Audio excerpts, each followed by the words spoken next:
अखन अपने सब सुनि रहल छी माँ बिना रिकॉर्डिंग स्टूडियो मरौना।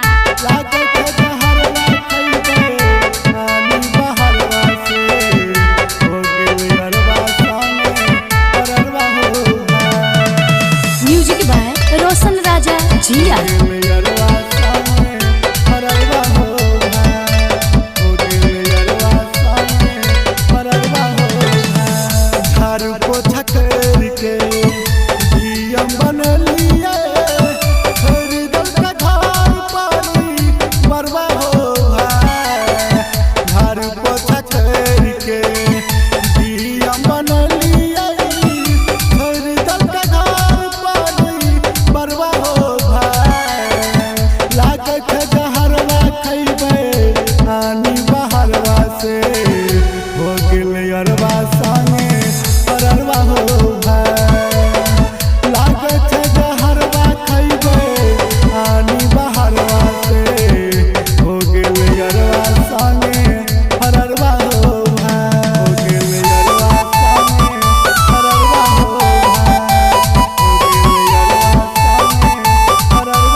के संगे भेलै फररवा हो भाई लागे छै जहरवा खइबै आनी बहरवा से हो गेलै अरवा संगे फररवा हो भाई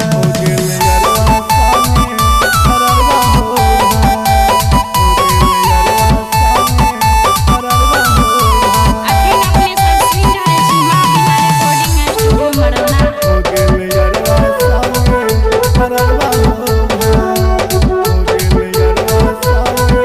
फररवा हो